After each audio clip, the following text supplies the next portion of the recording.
for unauthorized persons. That era is over. The National Service Emergency Response Readiness Program. In fulfillment of a major promise by President Mahama, the National Service Emergency Response Readiness Program will begin in a few weeks. The basic military and emergency response training is a 6-week orientation training scheduled to run in 2 batches from August to October this year. 10,000 National Service volunteers are expected to kickstart this initiative with plans to increase the number substantially next year. They are volunteers. It's not compulsory. The areas of training will include basic military orientation, first aid, basic life support, disaster or fire management, nationalism and patriotism, loyalty and discipline, leadership, mentorship, and physical training, among others. The core objective of the program is to equip the National Service personnel with the relevant skills in security, disaster preparedness, and public safety. It must be clear, however, that the training program is optional. Ladies and gentlemen, defense diplomacy, regional collaboration, and strategic outlook. In today's interconnected world, national defense can no longer be confined to borders. Security must be both local and global, tactical and diplomatic, responsive and anticipatory. Ghana understands this reality, and we are acting on it. Our approach to national security is anchored in a clear doctrine. To be secure at home, we must be engaged abroad. And that is exactly what we are committed to while remaining non-aligned. The Sahel crisis, maritime insecurity in the Gulf of Guinea, arms proliferation, and violent extremism and terrorism do not recognize borders, and so no nation can stand alone. The withdrawal of Mali, Burkina Faso, and Niger from ECOWAS, and the formation of the Alliance of Sahel States further weakens ECOWAS. Evidence suggests that over the past 5 years, there have been several successful coups and counter-coups in West Africa.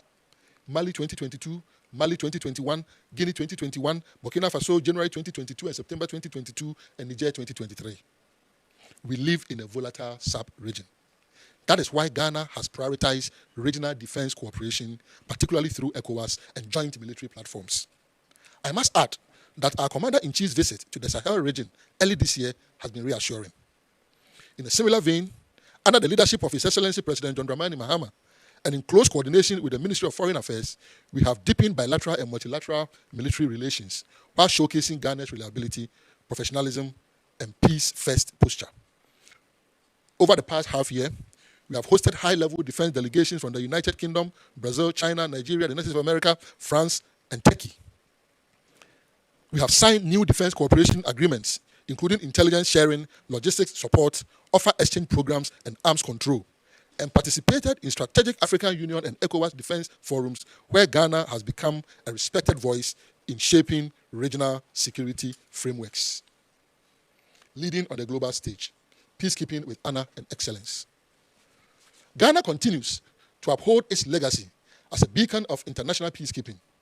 Our blue helmets serve not just in large numbers, but with unmatched professionalism and honor, and the world has taken notice. Aside from the trailblazing role being played by Major General Anita Asma as UN Force Commander in Syria, Major General Robert Afram is also playing a key role within the UN peacekeeping setup.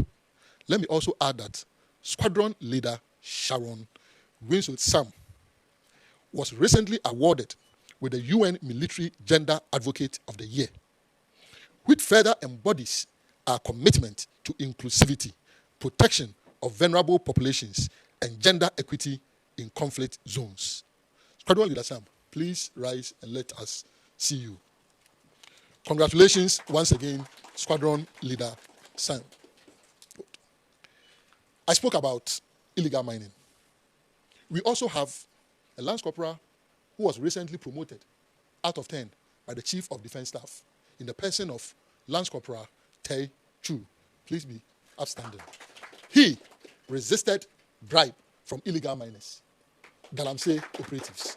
Thank you very much. So, we still have very, very good men and women in our country. The Ghana Armed Forces is saturated with such talents. Ladies and gentlemen, I turn my attention to veterans, honoring our living heroes. Our veterans are the living testimonies of Ghana's bravery, resilience, and sacrifice. They are the men and women who once stood at the front lines at home and abroad, so that our children could live in peace and our democracy could endure. And today, we must ensure that their service is never forgotten, their voices never silenced, and their dignity never compromised. We believe while we rightly celebrate our veterans' heroism, on various remembrance days, our gratitude must go beyond ceremony. Our gratitude must be seen in action and sustained through policy. To achieve this noble goal, we have launched a robust effort to uplift the welfare of veterans under the umbrella of the Veterans Administration, Ghana, VAC. Pay attention to the comma. 1. A new vibrant governing board has been inaugurated to oversee the administration of veterans. 2.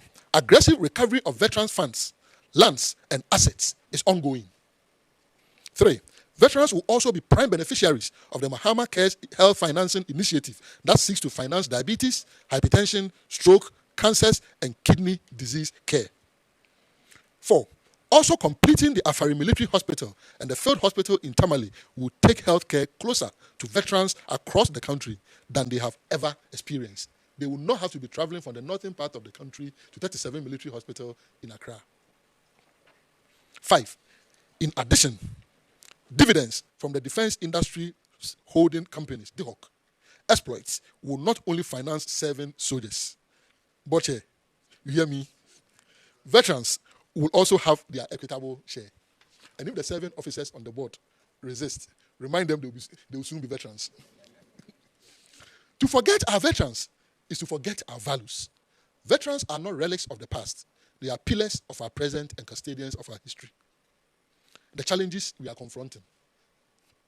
Let me first acknowledge with candor the Ministry of Defense, like all critical institutions of state, inherited substantial constraints in January 2025, some of which continue to test our resolve daily. We inherited a staggering institutional debt burden of over 3.7 billion Ghana cedis. Debt that was recently uncovered by the current military high command of over 32 million US dollars, owed by the Ghana Armed Forces. These legacy debts continue to constrain our ability to invest adequately in critical defense priorities and welfare infrastructure. Alongside this, we are contending with a 17,000 unit accommodation deficit for our brave men and women in uniform. These are not just figures. They are realities that affect operational readiness, troop morale, and the dignity of service. Let me assure you, these are not lamentations. They reaffirm our determination to resolve these problems, first by acknowledging that they exist, and deciding that never again should the government mismanage the nation's economy to this depressing level. We are fixing the challenges. Our well-designed programs are working. Concluding, I want you to remember 15 key points. Modernization. 1 billion investment to modernize Ghana Armed Forces over 3.5 years. New equipment, advanced tactical vehicles, body armor, and digital communication systems for the Army. Maritime enhancement, enhanced patrol vessels and radar integration for the Navy. Air Force upgrade, new air assets, including UAVs for the Ghana Air Force to operate effectively. Accommodation, construction of 10,000 housing units across all garrisons. Enlistment and recruitment, increasing the manpower strength of the Ghana Armed Forces by 12,000 over the next 3.5 years. Strategic partnerships, strengthening bilateral and multilateral alliances, defense industrialization, enhancing local production through DHOC, Reset Ghana agenda, aligning defense strategy with national development goals, security challenges, addressing threats, chieftaincy, galamsey, violent extremism with foresight and readiness, climate security, preparing for floods, droughts, and food security, gender inclusion, promoting diversity and inclusion in the armed forces, veterans welfare, ensuring the well-being of veterans, Mahama Cares, more health facilities, and additional funding from DHOC. 14, national service, training 10,000 youth in disaster preparedness and patriotism. Last but not least, 15, unity and progress, emphasizing collective responsibility and unity for Ghana's progress.